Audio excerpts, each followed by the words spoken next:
Bismillahirrahmanirrahim. Assalamualaikum warahmatullahi wabarakatuh. Selamat siang, salam sejahtera bagi kita sekalian. Shalom, salve, Om Swastiastu. Namo Buddhaya, salam kebajikan, rahayu rahayu. Yang saya hormati Saudara Wakil Presiden Republik Indonesia, Saudara Gibran Raka Buming Raka, para pimpinan lembaga negara, Saudara Ketua Majelis Permusyawaratan Rakyat Republik Indonesia, Saudara Ahmad Muzani, beserta para wakil ketua dan seluruh anggota MPR RI yang saya hormati. Ketua Dewan Perwakilan Rakyat Republik Indonesia, Saudari Puan Maharani, beserta para wakil ketua DPR RI yang saya hormati, Wakil Ketua DPR RI Saudara Adis Kadir, Wakil Ketua DPR RI Profesor Sufmi Dasko Ahmad, Wakil Ketua DPR RI Saudara Saan Mustafa, Wakil Ketua DPR RI Saudara Cucun Ahmad Samsurizal, dan seluruh anggota DPR RI yang saya hormati dan saya banggakan. Ketua Dewan Perwakilan Daerah Republik Indonesia Saudara Sultan Bakhtiar Najamuddin, beserta para wakil ketua dan anggota DPD RI yang saya hormati. Ketua Mahkamah Agung Republik Indonesia Profesor Dr. Sunarto, Ketua Mahkamah Konstitusi Republik Indonesia Saudara Suhartoyo, Ketua Komisi Yudisial Republik Indonesia Profesor Amzulian Rifai yang saya hormati. Ketua Badan Pemeriksa Keuangan Republik Indonesia Saudari Isma Yatun yang saya hormati. Para Menteri Koordinator, para Menteri, Kepala Badan, Pimpinan Lembaga, Jaksa Agung, Panglima TNI, Kapolri, Kepala BIN, para Wakil Menteri, serta seluruh anggota Kabinet Merah Putih yang saya hormati. Yang terhormat, para pimpinan partai politik, Partai PDI Perjuangan, diwakili oleh Saudari Puan Maharani. Ketua Umum Partai Golongan Karya, Saudara Bahlil Lahadalia. Ketua Umum Partai Gerindra, hadir saya sendiri. Ketua Umum Partai Amanat Nasional Saudara Zulkifli Hasan. Ketua Umum Partai Demokrat Saudara Agus Harimurti Yudhoyono. Ketua Umum Partai Kebangkitan Bangsa Saudara Abdul Muhaimin Iskandar. Presiden Partai Keadilan Sejahtera Saudara Al-Muzammil Yusuf. Partai Nasional Demokrat diwakili Wakil Ketua MPR RI Saudari Lestari Murdiat. Yang saya hormati rekan-rekan pers, media, para tamu undangan sekalian, dan yang saya cintai seluruh rakyat Indonesia, sebangsa dan setanah air, dimanapun engkau berada. Hadirin sekalian yang berbahagia, saudara-saudara sebangsa dan setanah air, puji syukur kita panjatkan kehadirat Allah Subhanahu wa taala atas rahmat dan hidayahnya. Pada hari ini kita dapat menghadiri rapat paripurna Dewan Perwakilan Rakyat Republik Indonesia dalam suasana yang aman, tentram, dan damai. Izinkan saya menyampaikan pidato pengantar rancangan undang-undang tentang anggaran pendapatan dan belanja negara RAPBN tahun anggaran 2026 beserta nota keuangannya. Pada kesempatan yang baik ini, saya ingin menyampaikan apresiasi yang setinggi-tingginya kepada pimpinan dan anggota DPR RI atas kerjasama dan dukungan selama ini dalam penyusunan dan pelaksanaan APBN. Insya Allah ikhtiar kita bersama akan berkontribusi bagi terwujudnya kesejahteraan rakyat Indonesia. Pimpinan dan anggota Dewan yang saya hormati, Hari ini saya berdiri di hadapan saudara-saudara untuk menyampaikan pidato pengantar rancangan APBN tahun 2026. Ini adalah APBN pertama yang saya rumuskan sebagai Presiden Republik Indonesia. Arsitektur APBN 2026 adalah implementasi dari visi dan misi saya bersama saudara Wakil Presiden yang diarahkan untuk mewujudkan Indonesia yang tangguh, mandiri, dan sejahtera. Ketangguhan adalah fondasi terciptanya kemandirian dan kesejahteraan rakyat. Kita akan perkuat ketahanan di bidang pangan, energi, ekonomi, dan pertahanan. Sumber daya alam harus dikelola demi rakyat, bukan demi segelintir kelompok manusia Indonesia. Hilirisasi akan kita perluas, lapangan kerja akan kita ciptakan, nilai tambah harus kita maksimalkan, dan nilai tambah itu harus tetap berada di tanah air kita, Indonesia. Semua anak bangsa berhak maju. Pendidikan dan kesehatan harus merata. Pemerataan pembangunan kita lakukan dari Sabang sampai Merauke. 10 bulan pertama ini kita semua bekerja keras, bersatu padu mewujudkan cita-cita bangsa di tengah lingkungan global yang bergerak sangat dinamis, penuh ketidakpastian. Tensi geopolitik terus memanas. Perang fisik berada di mana-mana. Perang tarif menjadi ancaman bagi ekonomi global. Tata kelola dunia berubah drastis. Prinsip my country first menjadi semakin dominan, menekan ekonomi dan menimbulkan biaya tinggi bagi seluruh negara. Dengan dukungan semua komponen bangsa, pemerintah bersatu padu berjuang agar rakyat tetap terlindungi, ekonomi Indonesia tetap stabil, dan layanan publik dapat berjalan efektif.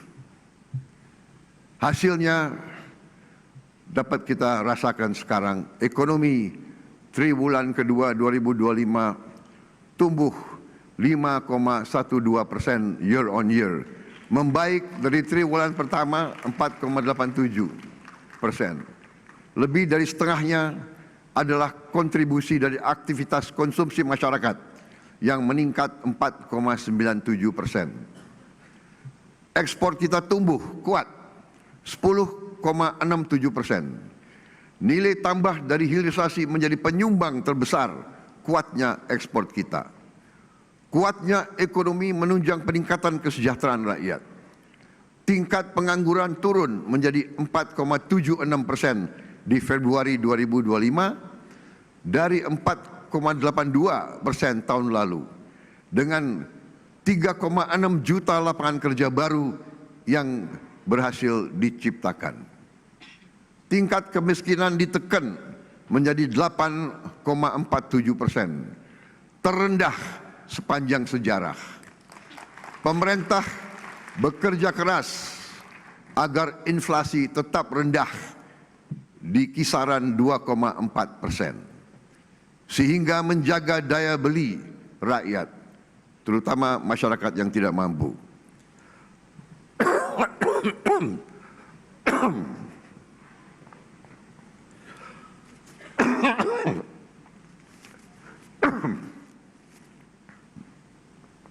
Maaf, tadi pagi agak semangat pidato saya.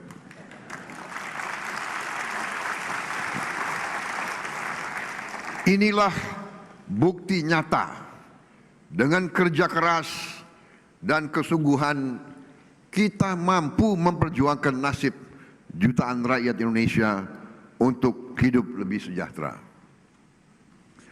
Optimisme dan kepercayaan investor terhadap kinerja dan prospek perekonomian Indonesia tinggi. Realisasi investasi paruh pertama 2025 mencapai target APBN. Dan pasar saham kita pun menunjukkan perkembangan menggembirakan di tengah situasi global yang sangat tidak pasti. Berbagai program unggulan kita sudah dirasakan rakyat. Makan bergizi gratis hari ini telah mencapai 20 juta penerima manfaat.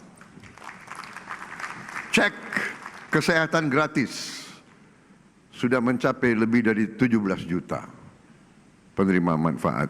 Revitalisasi sekolah sudah sampai lebih dari 13.000 sekolah dan madrasah. Sekolah rakyat sudah mencapai 100. Pembentukan koperasi desa dan kelurahan Merah Putih telah dimulai tahun ini. 80.000 koperasi telah dibentuk. Dan pada akhir tahun 2025 ini, tiap koperasi akan memiliki gudang, akan memiliki cold storage, akan memiliki gerai-gerai, dan tiap koperasi akan memiliki 2 kendaraan truk untuk menjemput dan mengantar hasil buminya. Kita juga tidak boleh lupa bahwa kita harus membentuk sumber daya manusia unggul untuk jangka panjang, tapi program tersebut harus kita mulai sekarang. Ekosistem bisnis yang produktif dalam jangka pendek. Denyut transaksi ekonomi dari hulu hingga hilir saat ini sudah mulai dirasakan sampai tingkat desa kelurahan, sampai di seluruh pelosok negeri. Di tengah gejolak global, APBN kita mampu menjaga stabilitas ekonomi, melindungi rakyat dan dunia usaha. Pemerintah responsif saat tekanan global mempengaruhi kita. Stimulus ekonomi tahap pertama sebesar rupiah 33 triliun diberikan pada Januari 2025. Disusul oleh stimulus tahap kedua 24,4 triliun rupiah pada Juni 2025. Jaring pengaman sosial disiapkan untuk menjaga daya beli dan mencegah PHK dan kemunduran sosial melalui berbagai program antara lain program Keluarga Harapan, Kartu Sembako, program Indonesia Pintar, dan Kartu Indonesia Pintar Kuliah. Indonesia memperjuangkan kepentingan nasional di panggung global.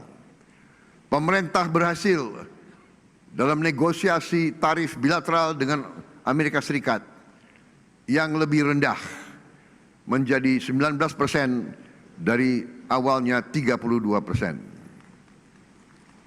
Tentunya ini masih merupakan tantangan dan kita terus harus menyiapkan diri untuk keadaan di masa depan yang lebih berat lagi untuk kita. Negosiasi bebas tarif Indonesia Uni Eropa, Comprehensive Economic Partnership Agreement, CEPA, sudah kita selesaikan setelah 10 tahun perundingan yang tidak selesai-selesai. Kita berhasil melakukan terobosan pada tahun ini justru di saat ada tantangan dan cobaan yang lebih besar lagi. Di forum multilateral, dalam BRICS, dalam G20 dan ASEAN, Indonesia terus hadir dan aktif memperjuangkan kepentingan nasional kita. Kita juga sedang mendaftar di OECD, insya Allah kita bisa diterima. Kita ingin mempertahankan kepentingan nasional kita di panggung global, berdiri sama tegak dengan semua negara. Pimpinan dan anggota Dewan yang saya hormati, Pasal 33 Undang-Undang Dasar 1945 adalah rancang bangun kami dalam membangun bangsa.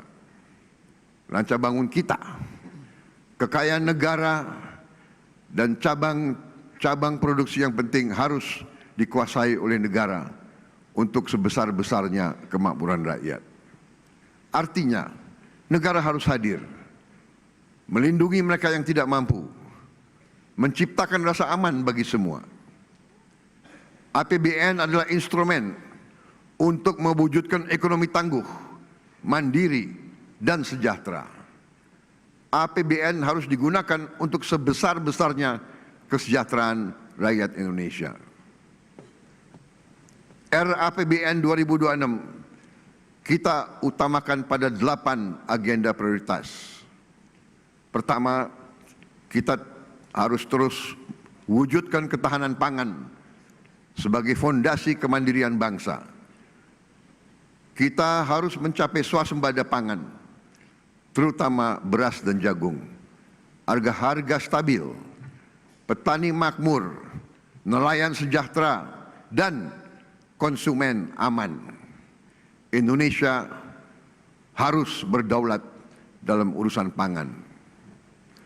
Untuk itu kita akan cetak sawah baru. Kita akan salurkan pupuk bersubsidi yang tepat sasaran.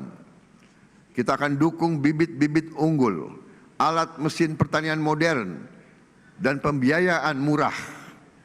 Juga kita menjamin harga pembelian pemerintah untuk gabah.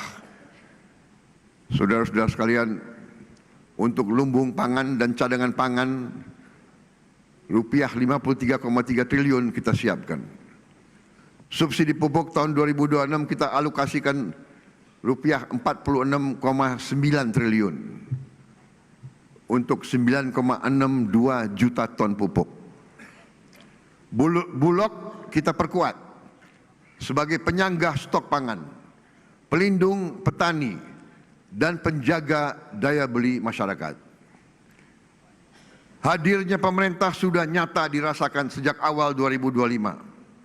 Pemerintah memangkas 145 regulasi penyaluran pupuk yang rumit. 145 peraturan kita pangkas. Hasilnya produksi beras meningkat. Stok beras di gudang pemerintah berada di atas 4 juta ton. Harga stabil, petani semakin sejahtera. Ke depan akan kita lanjutkan cerita sukses ini. RAPBN 2026 akan alokasi 22,7 triliun rupiah untuk Bulog melakukan tugasnya.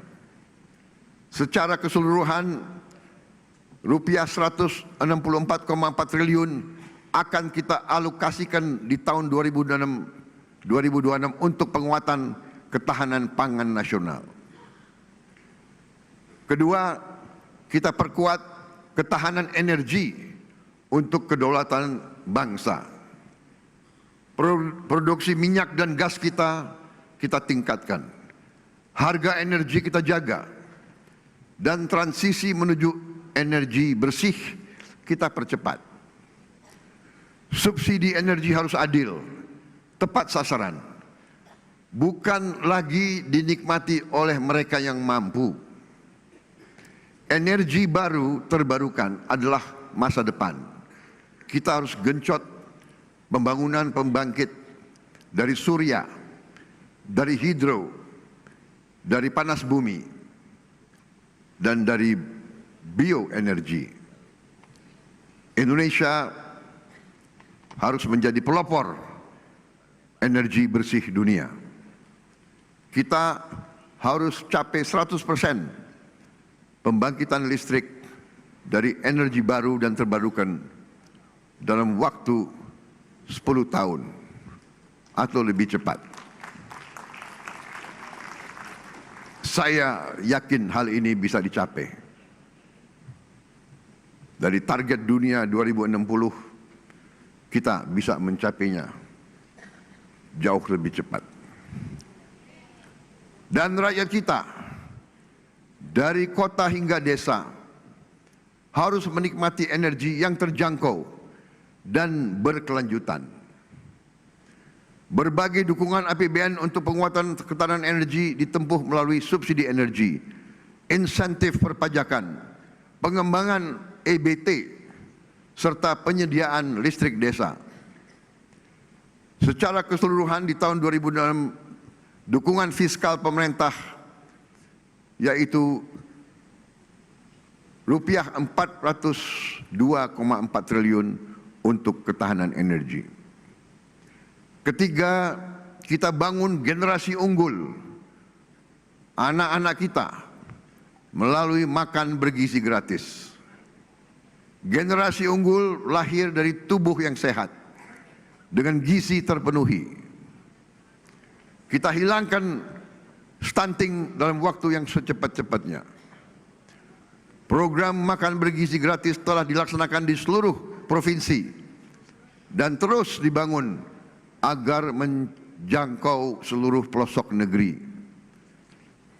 MBG kita targetkan mampu menjangkau 82,9 juta siswa, ibu hamil dan balita akan menerima manfaat asupan gizi optimal melalui satuan pelayanan pemenuhan gizi yang dibangun di seluruh pelosok negeri.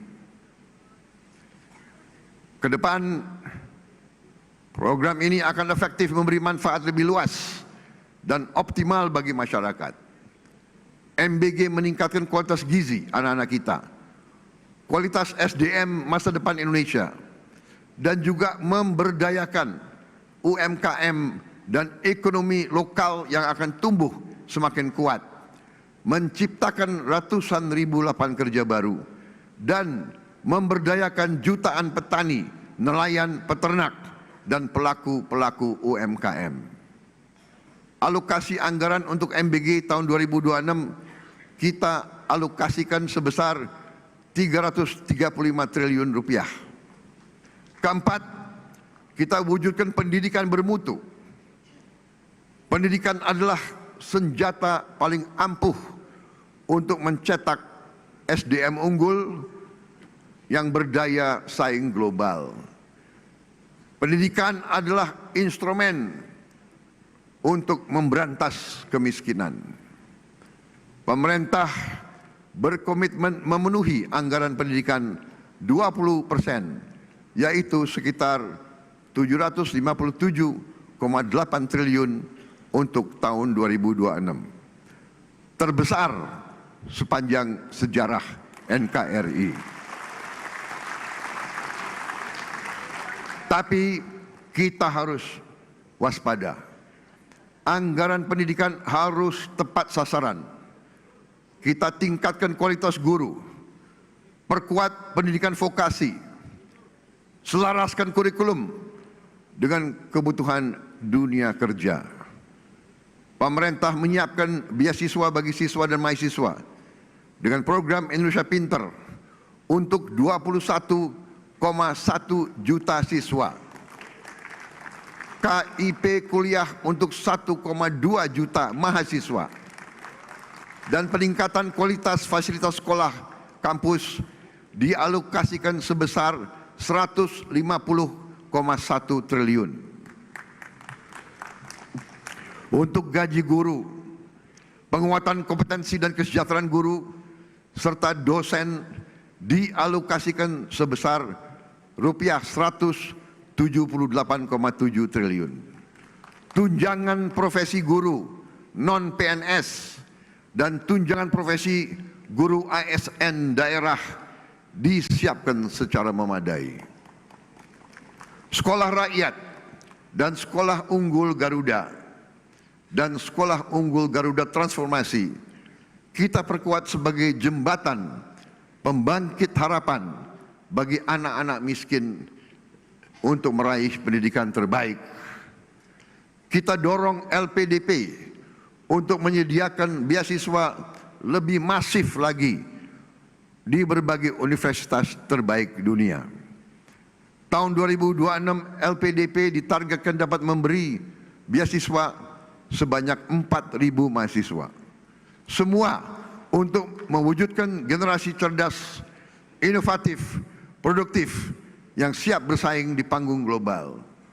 Kita harus mengejar ketertinggalan kita di bidang sains, teknologi, engineering, dan mathematics. Kelima, kita hadirkan kesehatan berkualitas yang adil dan merata. Pelayanan kesehatan adalah hak setiap warga negara. Anggaran kesehatan kita pusatkan memperkuat efektivitas dan memperluas akses layanan asuransi kesehatan dengan program jaminan kesehatan nasional.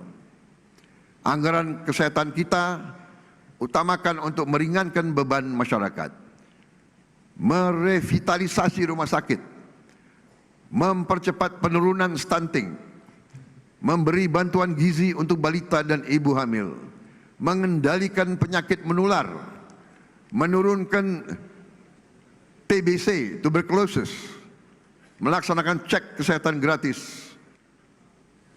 Dengan demikian kita dapat mencegah penyakit menjadi lebih berat, menghemat uang yang sangat besar dari rakyat, dari pemerintah.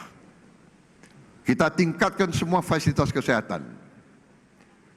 Masyarakat miskin dan rentan dijamin memperoleh layanan kesehatan yang berkualitas. Setiap tahun pemerintah menanggung sepenuhnya biaya asuransi kesehatan bagi 96,8 juta jiwa masyarakat miskin dan rentan.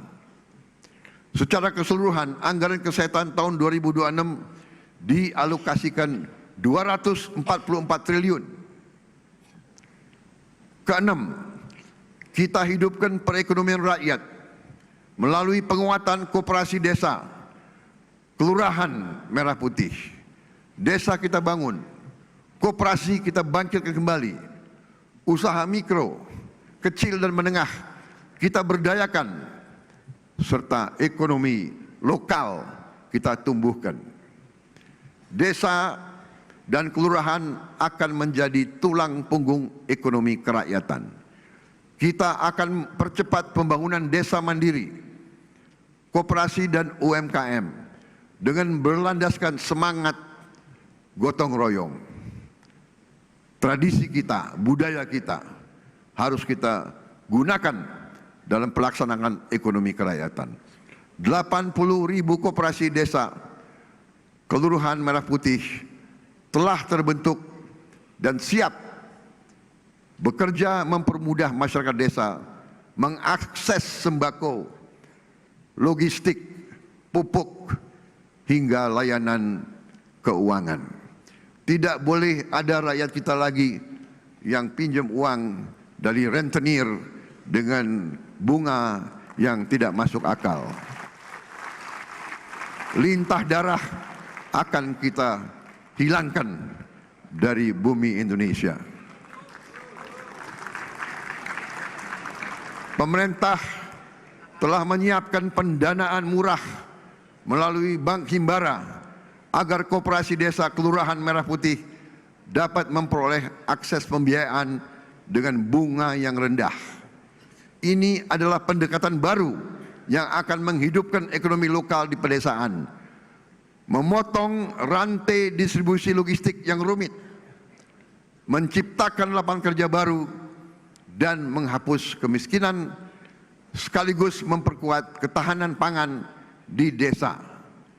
Perekonomian daerah akan berdenyut kencang dan kemandirian daerah akan semakin memperkokoh persatuan dan kemandirian bangsa.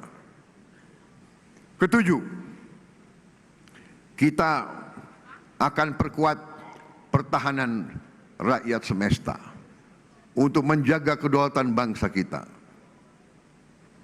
Dunia global penuh ketidakpastian. Ancaman muncul tiba-tiba. Indonesia masih penuh dengan masalah menjaga keutuhan wilayah, menjaga kekayaan kita. Pertahanan yang kuat adalah fondasi kedaulatan. Bangsa Indonesia tidak menghendaki perang. Bangsa Indonesia memandang perang adalah jalan terakhir. Kita ingin damai, tapi kita lebih cinta kemerdekaan kita.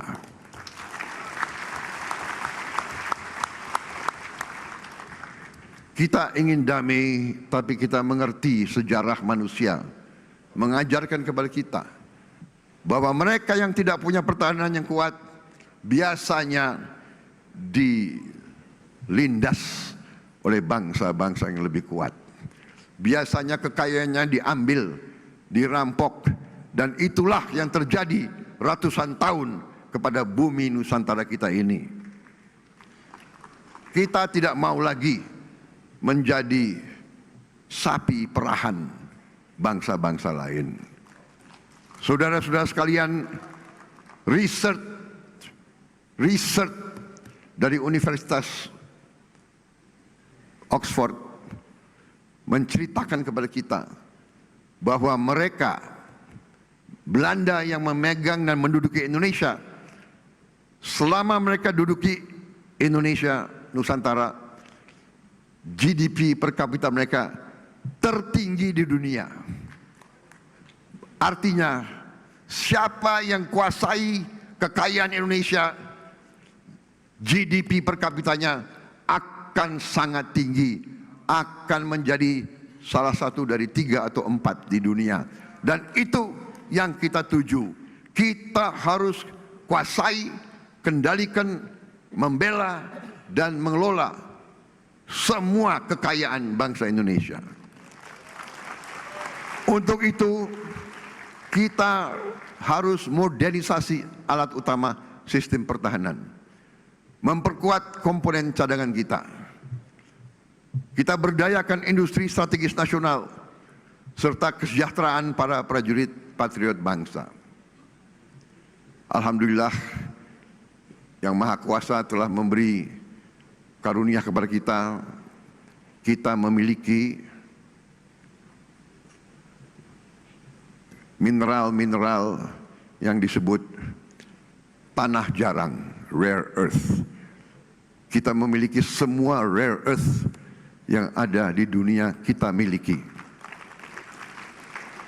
Dan rare earth ini vital untuk kehidupan teknologi tinggi, untuk kehidupan modern, dan juga untuk pertahanan modern. Saudara-saudara sekalian, kita harus menciptakan sumber daya manusia yang unggul agar semua sumber daya alam kita bisa kita manfaatkan secepat-cepatnya. Kedelapan, kita percepat investasi dan perdagangan global. APBN sebagai katalis. Peran dan antara Indonesia dan swasta harus semakin diperkuat sebagai motor penggerak ekonomi. Melalui Danantara Indonesia kita perkuat investasi produktif dan mewujudkan Indonesia lebih kuat dalam rantai pasok dunia. Profesionalisme, kompetensi, dan integritas akan menjadi pijakan, didukung tata kelola, transparan, dan akuntabel. Inilah momentum bagi Indonesia untuk menjadi kekuatan ekonomi global. Berbagai proyek hilirisasi dengan nilai investasi sekitar 38 miliar dolar akan kita percepat. Proyek ini mencakup berbagai sektor, termasuk pertambangan mineral, hilirisasi batubara, pertanian, perikanan, serta energi baru dan terbarukan. Saudara-saudara sekalian, program 3 juta rumah untuk rakyat diberikan melalui berbagai skema, antara lain fasilitas likuiditas pembiayaan perumahan FLPP, dukungan bantuan stimulan perumahan swadaya BSPS di desa dan kota dan pesisir, serta dukungan PPN DTP untuk rumah komersial dalam mendukung pembangunan rumah yang layak huni dan terjangkau. Total jumlah rumah yang akan mendapat dukungan APBN 2026 adalah 770.000 rumah. Hadirin yang saya muliakan, saudara-saudara sebangsa dan setanah air, untuk mendukung agenda pembangunan di tengah gejolak global, arsitektur APBN 2026 dirancang sebagai berikut. Belanja negara dialokasikan 3.786,5 triliun rupiah. Pendapatan negara ditargetkan mencapai 3.147,7 triliun rupiah. Defisit APBN dirancang 638,8 triliun rupiah atau 2,48% PDB. Ditopang pembiayaan yang prudent, inovatif dan sustainable. Dan pemerintah yang saya pimpin berjanji di hadapan majelis ini, kami akan terus melaksanakan efisiensi sehingga defisit ini kita ingin tekankan sekecil mungkin.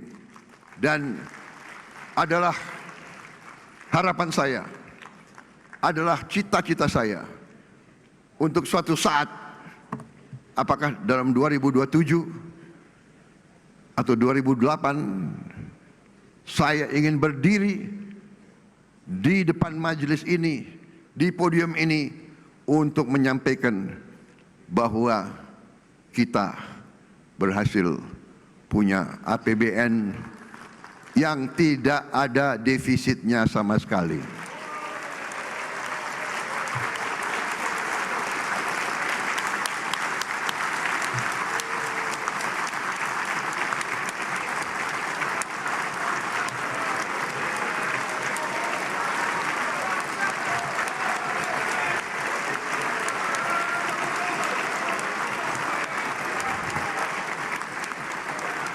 Kita harus berani. Kita harus berani dan kita harus bertekad menghilangkan kebocoran, menekan segala bentuk kebocoran, dan untuk itu saya minta dukungan seluruh kekuatan politik yang ada di Indonesia.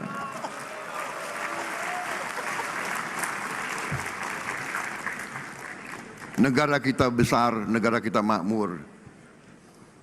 Kalau kita atur dengan baik, semuanya akan merasakan, semuanya akan menikmati. Kita akan mengembangkan pembiayaan kreatif dan inovatif yang lebih masif, sehingga tidak hanya mengandalkan APBN. APBN didesain tetap fleksibel, agar adaptif dan responsif untuk meredam guncangan. Untuk itu, APBN harus terus dijaga tetap sehat dan kredibel melalui optimalisasi pendapatan, penguatan kualitas belanja, serta inovasi pembiayaan. Optimalisasi pendapatan negara harus dilakukan secara konsisten. Pajak adalah instrumen untuk keadilan, untuk redistribusi pendapatan.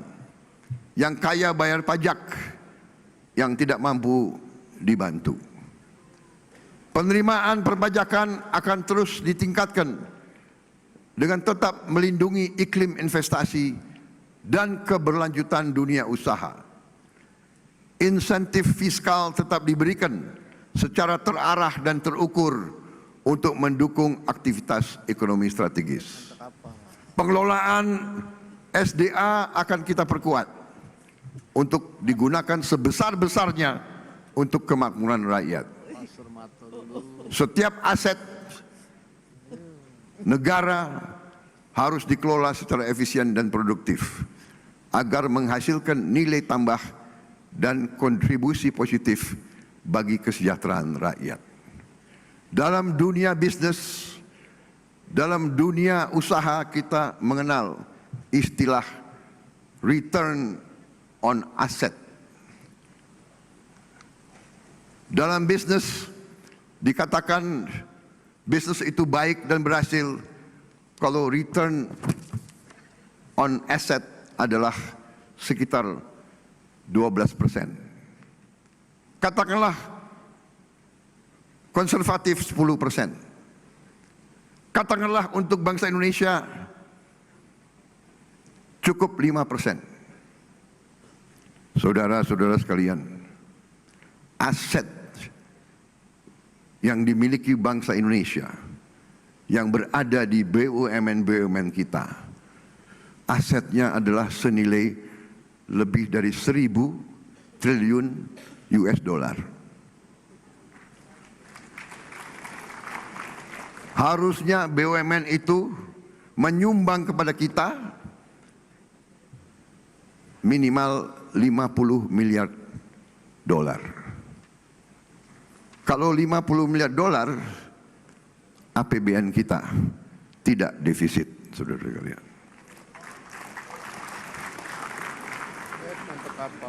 Karena itu,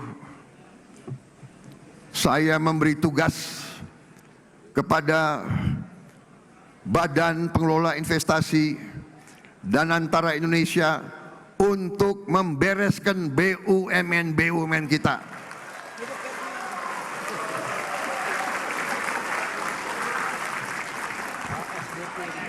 Tadinya pengelolaannya secara tidak masuk akal.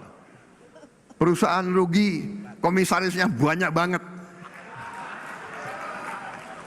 Saya potong setengah komisaris, paling banyak 6 orang, kalau bisa cukup 4 atau 5. Dan saya hilangkan tantiem.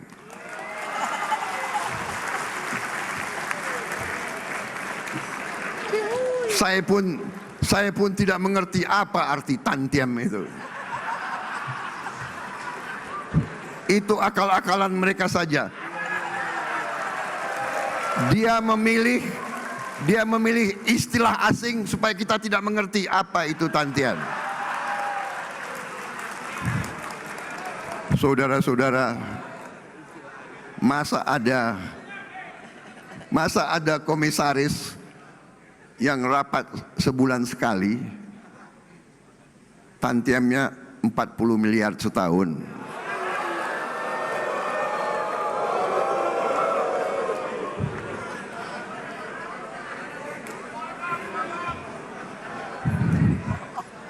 Saya juga telah perintahkan ke Danantara, direksi pun tidak perlu tantiem kalau rugi. Dan untungnya harus untung benar, jangan untung akal-akalan.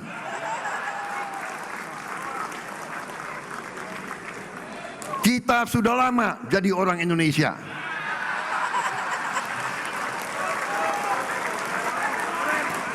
Dan kalau direksi itu, kalau komisaris itu keberatan, segera berhenti, saudara-saudara sekalian.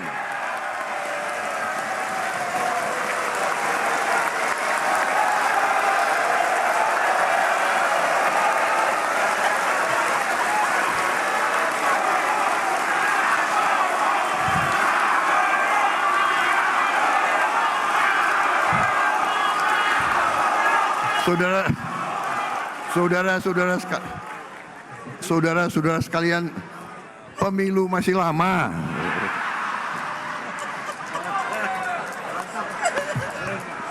Ini kayak rapat di kecamatan aja ini.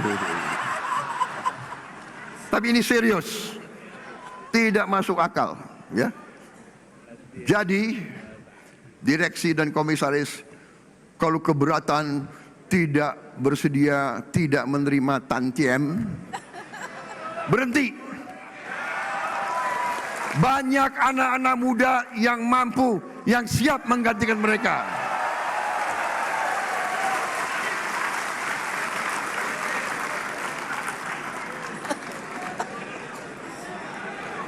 Saudara-saudara sekalian, setiap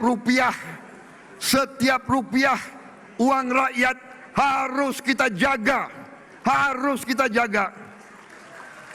Jangan seenaknya main-main dengan uang rakyat, jangan seenak-enaknya. Kualitas belanja negara harus terus kita tingkatkan. Kita terus mendorong efisiensi belanja. Saudara-saudara, setiap rupiah harus memberi manfaat yang nyata. Belanja operasional yang tidak efisien dipangkas. Belanja negara harus memberi manfaat, menciptakan lapangan kerja, memperkuat daya beli, dan meningkatkan kualitas layanan publik.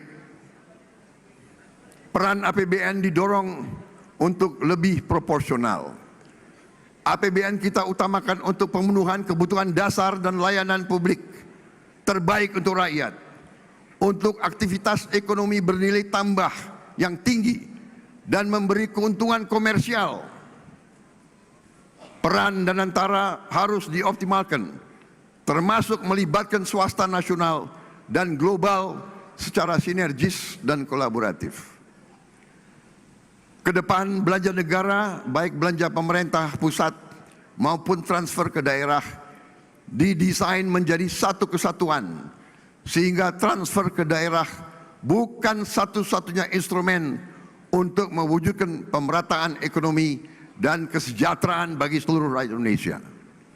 Subsidi energi dan bansos terus didorong supaya lebih tepat sasaran, berbasis pada data tunggal sosial ekonomi nasional. Pembiayaan APBN harus dikelola secara prudent dan inovatif. Kita harus prudent mengelola utang, defisit, dan rasio utang dijaga pada batas aman. Keberlanjutan fiskal jangka menengah panjang adalah jangkar bagi stabilitas ekonomi dan kesejahteraan rakyat. Kita akan terus mendorong skema pembiayaan yang lebih kreatif dengan memberdayakan peran Danantara dan swasta sebagai motor penggerak pertumbuhan ekonomi, penciptaan lapangan kerja, peningkatan investasi serta penguatan inovasi pembiayaan. Tidak lagi semua hal harus bergantung pada APBN. Pimpinan dan anggota Dewan yang saya hormati, dengan pengelolaan fiskal yang sehat, disertai dengan efektivitas transformasi ekonomi dan peningkatan kesejahteraan rakyat, maka pertumbuhan ekonomi tahun 2026 ditargetkan mencapai 5,4% atau lebih. Inflasi terkendali di level 2,5%. Suku bunga SBN di kisaran 6,9%. Nilai tukar berada di kisaran rupiah 16.500 rupiah per dolar. Tingkat pengangguran terbuka tahun 2026 ditargetkan terus turun ke tingkat 4,44% hingga 4,96%. Angka kemiskinan kita turunkan ke 6,5% hingga 7,5%. Rasio Gini kita turunkan ke tingkat 0,377 sampai 0,38. Indeks modal manusia kita targetkan 0,57. Selain itu, kesejahteraan petani dan penciptaan lapangan kerja formal ditargetkan meningkat. Pimpinan dan anggota Dewan yang saya hormati, demikianlah keterangan pemerintah atas rancangan undang-undang tentang anggaran pendapatan dan belanja negara tahun anggaran 2026 beserta nota keuangan.